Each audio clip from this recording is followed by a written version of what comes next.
course, our last example gives rise to what many of you are familiar with, SOHCAHTOA.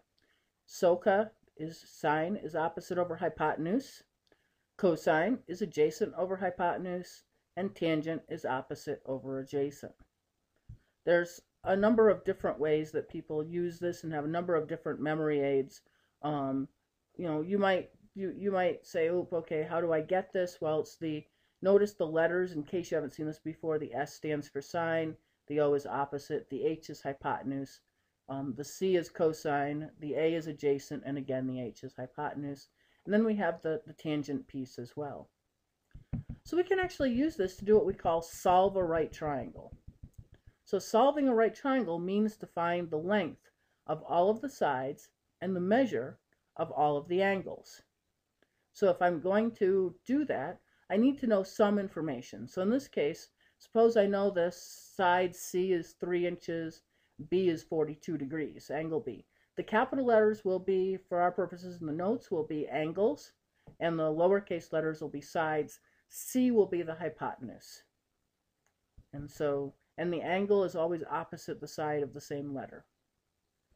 So lets me label the diagram as I did before.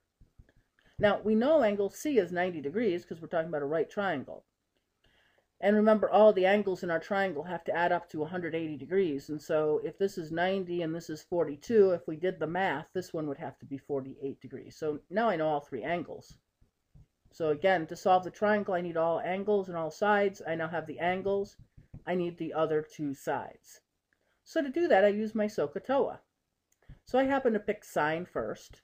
And I'm going to use the 48 degrees because I know that exact value. Normally, I wouldn't use an angle I just computed if it's not exact. I might have gone and used the 42 instead, but this is exact. I know I'm not working with any rounded decimals or anything like that. So I'm going to use the 48 degrees, and the sine is the opposite over the hypotenuse. So the sine of 42 is going to be A divided by 3. The sine of 48 is A divided by 3. So now if I just do a little bit of the math, I'd put my sine 48 over 1 and cross multiply. And if I do that, I learn that A is equal to 3 times the sine of 48 degrees.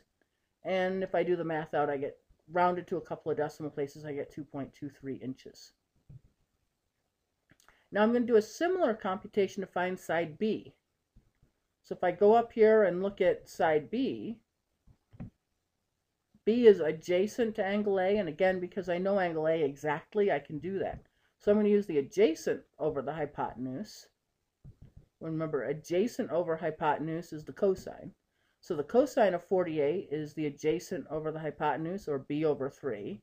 Again, if I think of the cosine 48 as over 1, and I cross multiply, I get B is 3 times the cosine of 48 degrees, or 2.01 inches.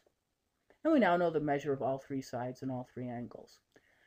Some of you might have said, well, wait a minute, once I have two sides, couldn't I just use the Pythagorean theorem? I'm going to resist doing that because one of my sides was rounded, and I don't like to use a rounded value to find another value unless it's absolutely necessary, unless I don't have a choice. So do your best to not use the rounded values. And in this case, the angles weren't rounded, but again, had I had an angle that was a rounded angle, I probably would have used something that they gave to me. And they will always have to give me at least one angle.